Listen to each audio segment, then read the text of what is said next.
지난 한 주간 만족하며 사셨습니까? 혹시 만족하지 못하셨다면 지난 주일 함께 나눈 제6계명 다시 한번 새겨보시면 좋겠습니다. 여러분, 제6계명 뭐지요? 기억하십니까? 살인하지 못한다. 네, 저는 어떻게 외우냐면요, 제5계명부터는요 부산에 사시는 분들 조금 죄송한데요, 저는 부산 강도라고 외워요. 부모를 잘 섬겨라, 살인하지 말아라, 간음하지 말아라, 도둑질하지 말아라. 저는 부산 강도라고 외우는데요, 여러분도 한번 그렇게 외워보시기를 바랍니다. 제6계명은 저와 여러분이 서로 간에 평화를 이루며 살아갈 것을 명령합니다. 독일어로 만족을 뜻하는 zufriedenheit의 어원은 평화와 관련이 있습니다. Frieden, 평화라는 말에는 frei, 자유로운 이란 의미와 함께 보호하다, 아끼다, 좋아하다, 사랑하다 라는 의미 역시 담고 있습니다. 보호받는 사람, 사랑받는 사람은 자유로움을 느낍니다. 말하자면 평화는 자유로운 사람들이 친구처럼 지내면서 서로에게 호의를 베풀 수 있는 안전한 공간을 의미합니다. 그래서 평화는 사랑 없이는 존재하지 못하고 서로 사랑해야만 평화 속에서 살 수 있습니다. 특별히 어제가 설날이었는데 여러분, 신일이란 말 들어보셨습니까? 삼갈 신자를 사용하여서 설날을 가리켜 신일이라고도 말하는데요, 삼가고 조심하는 날이라는 의미입니다. 새해 첫날은 각별히 언행에 있어 삼가고 조심해야 하는 날입니다. 한국에서는 연휴가 모레까지라고 하지요. 여러분, 모레까지는요 내 말과 내 행동을 조심하셨으면 좋겠습니다. 그래야 한 해가 평안합니다. 그런데 만족을 의미하는 zufriedenheit 이 단어를 분석하면 분석할수록 참 재미있는데요, zu라는 접두사에는 이동의 의미로 목표를 향해 움직인다라는 뜻도 있습니다. 그래서 만족은 평화를 향해 나아간다는 뜻입니다. 소유물이 아닙니다. 불만족에서 벗어나 평화와 만족에 이르는 길을 발견할 수 있어야 합니다. 그리고 쭈란 접두사는 평온한 상태를 의미합니다. 나는 집에 있습니다. 독일어로 뭐라고 하죠? zuhause, ich bin zuhause. 그래서 쭈라는 것도 평온한 상태를 나타내는 전치사이기 때문에, 접두사이기 때문에 이렇게 사용하는 것입니다. 결국 만족은 평온한 상태, 마음이 평화로운 상태를 나타냅니다. 혹시 여러분 중에 살아가는데 전혀 만족감이 없다면 여러분의 마음 상태를 한번 점검해 보시기를 바랍니다. 또 질문드립니다. 여러분은 가정 생활에 만족하십니까? 부부간에 큰 문제 없이 진심으로 잘 지내십니까? 간음하지 못한다. 마틴 루터는 그의 소교리 문답에서 제7계명이 금지하는 것을 다음과 같이 풀어 말합니다. 부부 관계와 신뢰가 깨지는 것을 금지합니다. 부부가 서로 존중하지 않고 권위로 상대를 압박하거나 집 안팎에서 부정한 짓을 하는 모든 것이 여기 해당됩니다. 가장 가까워야 할 사이가 멀어지고 소원해지는 것, 손상된 부부관계만큼이나 큰 아픔은 없을 것입니다. 그런데 그렇게 되는 것은 결국 마음의 문제입니다. 예수님 말씀하십니다. 간음하지 말아라 하고 말한 것을 너희는 들었다. 그러나 난 너희에게 말한다. 여자를 보고 음욕을 품는 사람은 이미 마음으로 그 여자를 범하였다. 모세는 행동에 결국 곧 지켜져야 할 테두리를 그치만 예수님은 그 시작과 뿌리에 관심을 두고 계심을 알 수 있습니다.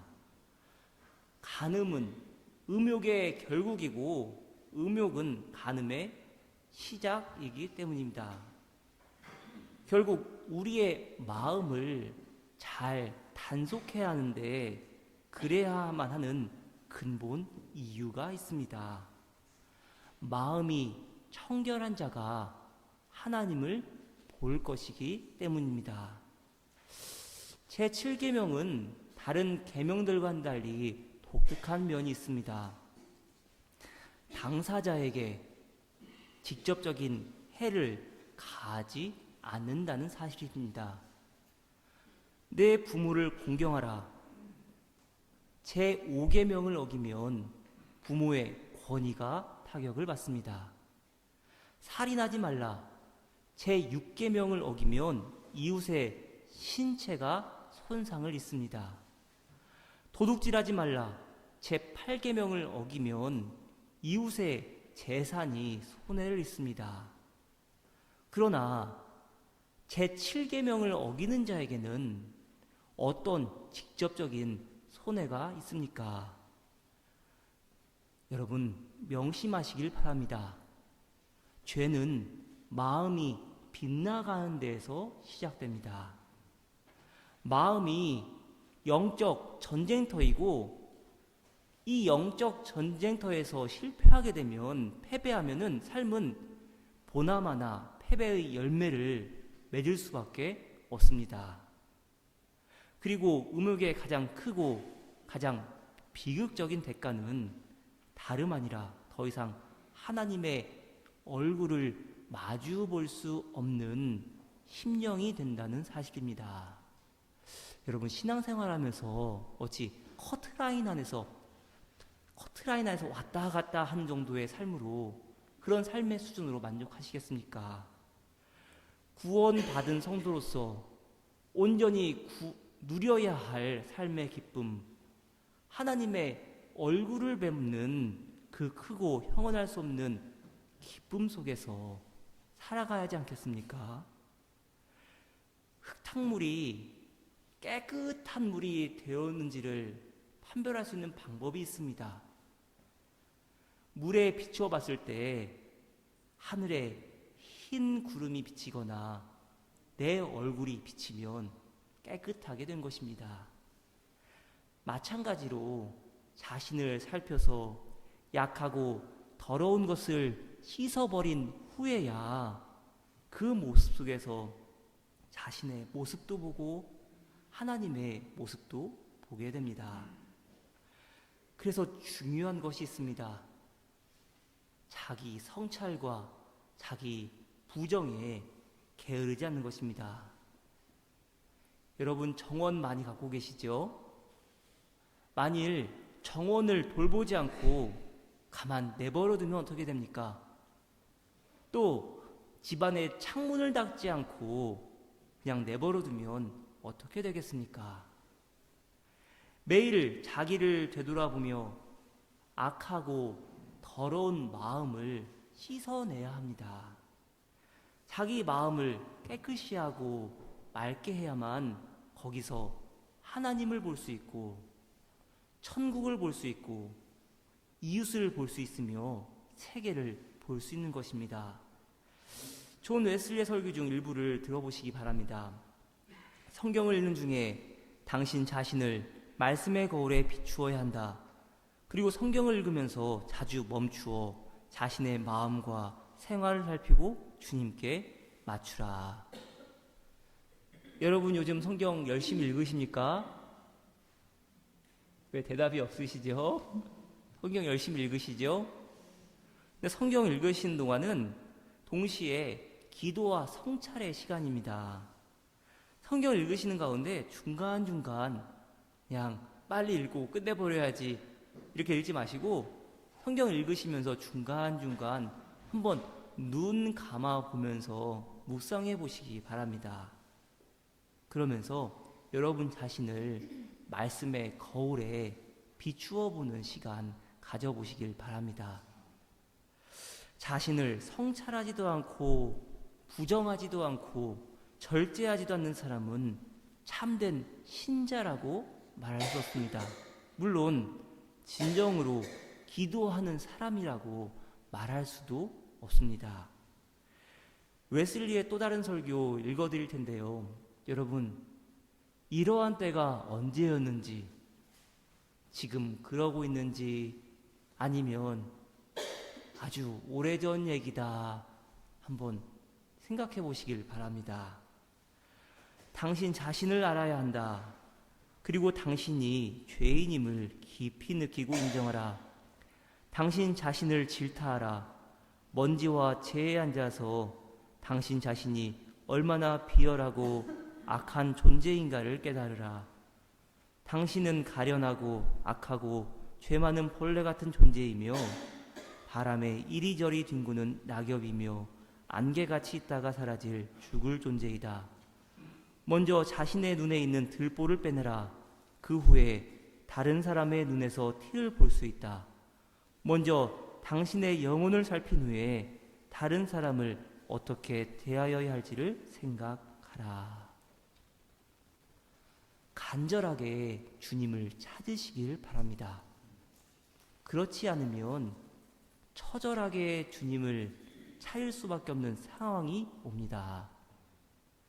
우리의 마음이 높아지면 그만큼 죄에 노출될 위험도 높아진다는 것을 명심하시기를 바랍니다. 웨스트민스터 대요리문답 보면은 재미있는 부분이 하나 있습니다. 제7계명을 지키기 위해서 행해야 할 의무가 여럿 있는데 그 중에 하나가 이렇습니다. 우리의 직업을 위해 부지런히 수고하는 것. 직업에 최선을 다하는 것과 가늠하지 않는 것과 무슨 연관이 있습니까? 성경은 다윗과 밧세바의 이야기를 다음과 같이 시작합니다. 그 다음에 봄에 왕들이 출전하는 때가 되자 다윗은 요압에게 자기의 부하들과 온 이스라엘의 군인들을 맡겨서 출전시켰다. 그들은 암몬 사람을 무찌르고 랍바를 포위하였다. 그러나 다윗은 예루살렘에 머물러 있었다. 지금 들판에서 부하들과 함께 진을 치고 깨어있어 적들과 대치하고 있어야 합니다. 그런데 왜 지금 근무지를 이탈해서는 후방 예루살렘에서 느긋하고 한가롭게 시간을 보내고 있습니까? 그의 부하들과 백성들은 지금 목숨을 걸고 전쟁터에 있습니다. 그런데 지금 다윗은 무더위를 피해서 잠이나 청하고 있습니다. 다음 구절 2절 말씀입니다. 어느 날 저녁에 다윗은 잠깐 눈을 붙였다가 일어나 왕궁의 옥상에 올라가서 거닐었다. 그때 그는 한 여인이 목욕하는 모습을 옥상에서 내려다보았다. 그 여인은 아주 아름다웠다. 다윗이 잠에서 깨어서 일어난 시간이 저녁이라고 말합니다. 히브리어 에레브는 노을이 생기기 시작할 무렵, 이제 노을이 질 것 같은 그 저녁 시간인데 더위를 피해서 낮잠을 자고는 이제 좀 선선해지니까 이제 일어난 겁니다. 그리고 잠에서 덜 깬 상태에서 신선한 저녁 바람을 쐬러 옥상에 올라가 이리저리 거닐다가 밧세바를 보게 된 것입니다. 이때 어떻게 해야 합니까? 자리를 피하고 눈길을 돌려야 합니다. 정욕을 극복하는 가장 우선적인 방법은 피하는 것임을 명심하시기를 바랍니다. 그러나 다윗은 그렇게 하지 못했고 죄가 장성하여 사망에 이르는 길을 선택하게 됩니다. 여러분, 다윗이 밧세바를 범함으로써 어떠한 죄들을 짓습니까? 어떠한 계명들을 어기게 됩니까? 제7계명 간음하지 못한다. 밧세바의 남편이었던 우리아를 죽게 함으로써 제6계명 살인하지 못한다. 마지막으로 제10계명, 내 이웃의 아내를 탐하지 못한다. 그렇게 하나님께서 나단 선지자를 통해서 다윗을 크게 꾸짖는 것입니다. 어찌하여 나 주의 말을 가볍게 여기고 내가 악하게 여기는 일을 하였느냐. 너는 햇사람 우리아를 전쟁터에서 죽이고 그의 아내를 빼앗아 내 아내로 삼았다. 너는 그를 암몬 사람의 칼에 맞아서 죽게 하였다. 너는 이렇게 나를 무시하여 햇사람 우리아의 아내를 빼앗아다가 내 아내로 삼았으므로 이제부터는 영영 내 집안에서 칼부림이 떠나지 않을 것이다. 하나님 지금 뭐라 말씀하십니까? 나를 무시하였다. 제7계명을 어기는 것은 하나님의 명령을 무시하는 것입니다. 제7계명을 어기는 것은 하나님을 무시하는 불온한 행동입니다. 큰 죄입니다. 그래서 기억해야 할 것이 정욕은 나태와 긴밀하게 연결되어 있다는 사실입니다. 나태해지면 정욕에 사로잡힐 가능성이 커지게 됩니다. 나태함, 무언가를 행하지 않기 때문에 범하는 죄가 아닙니다. 행해야 하지만 행해야 하는 것을 행하지 않기 때문에 짓는 죄가 나태입니다. 여러분, 하나님 앞에서 그리고 세상 살아가는 가운데 내가 응당 행해야 하지만 무언가 행하지 않는다면 바로 그 순간 제7계명에 어길 위험에 처하게 될 확률이 높다는 것을 기억하시기를 바랍니다. 그래서 사람이 중년기에 정욕에 쉽게 넘어가는 것도 권태로운 삶을 벗어나게 해줄 흥분되는 모험과 일탈을 바라는 상태에서 정욕이 일종의 도피기제가 되기 때문입니다. 그리고 또 하나, 루터의 종교개혁 전통에서 우리의 직업을 위해 부지런히 수고하는 것, 이것이 제7계명을 지키는 데 중요한 자극제가 될 수 있는 이유가 있습니다. 여러분, 소명을 의미하는 독일어 단어가 무엇입니까? 소명. 영어로는 calling이라고 하는데 독일어로는 berufung이라고 하지요. 그런데 직업을 의미하는 beruf와 참 비슷합니다.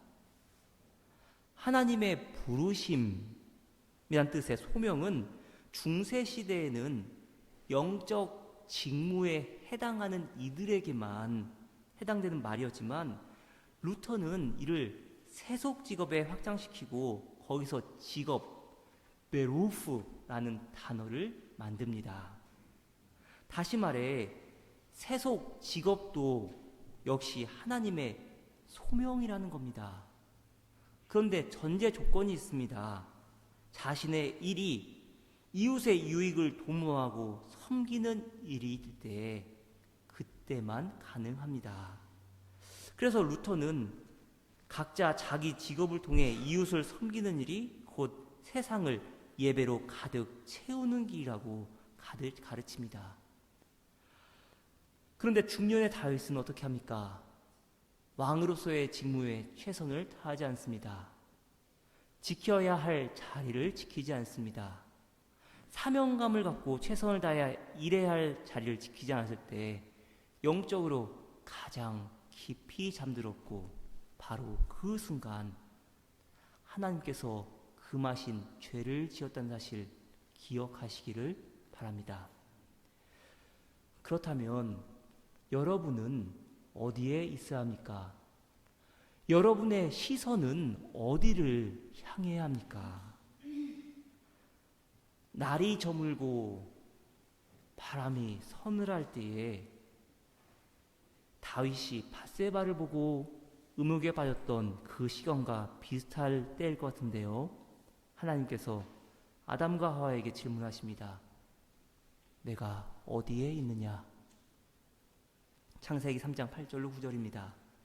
그 남자와 그 아내는 날이 저물고 바람이 서늘할 때에 주 하나님이 동산을 거니시는 소리를 들었다.